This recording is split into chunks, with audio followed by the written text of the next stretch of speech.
Hi, my name is Kiana Beaver, and the topic I'm going to talk to you guys today about is how is evidence handled at a crime scene?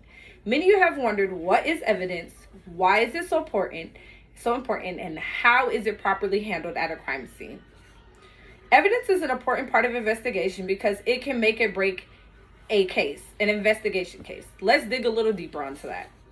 In 2018, a study was conducted with mock jurors to find out what evidence they found most valuable in determining or help determining what their verdict is. And most jurors on this study trial or this study test had determined that DNA evidence was one of the most valuable pieces of evidence that they choose to help determine what their verdict is. Other evidence they found of importance was weapons, fingerprints, gunshot residue, and video confessions. This study also proved that jurors found that DNA evidence is one of the most important pieces of evidence that they would like to know and learn more about.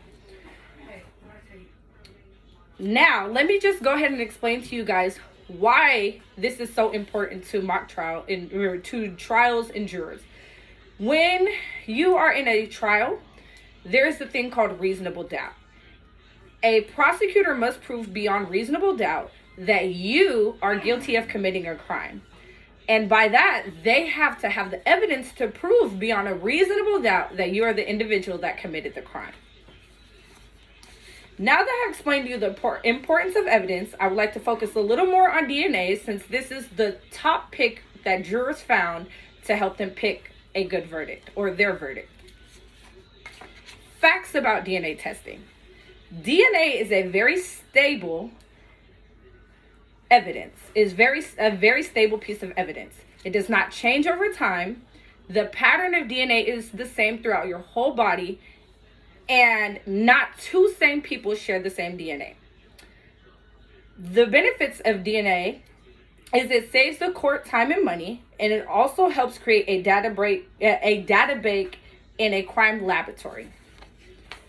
Well, now that we've talked about what is DNA, how is it important, we're going to talk about what happens when you don't properly handle DNA.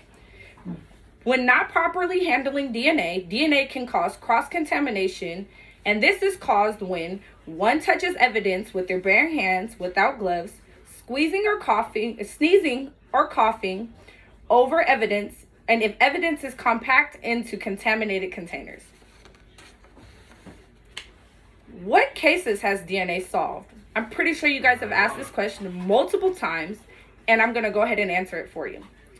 In the Southern African model case, a model had got drunk and intoxicated and was raped by two individuals. DNA was present on her undergarments, and that DNA was tested and helped track down the alleged rapist. And the murder of a senior citizen by his son. A senior citizen was murdered by his son, and DNA had helped them identify the victim after being brutally beaten beyond recognition. Now that I've gotten to more details on one specific type of evidence in our crime scene, I explained its importance and how it can be destroyed. Now let's talk about how evidence should be handled properly. Well, what type of things can be considered as evidence? Well, there's trace evidence, which can contain grass, dirt, oil, tape, fiber, and even bullet fragments. And also there's biological evidence, which is blood, skin, nails, hair, semen, saliva, and even urine. Pretty weird, right? But hey, it can also make or break a case.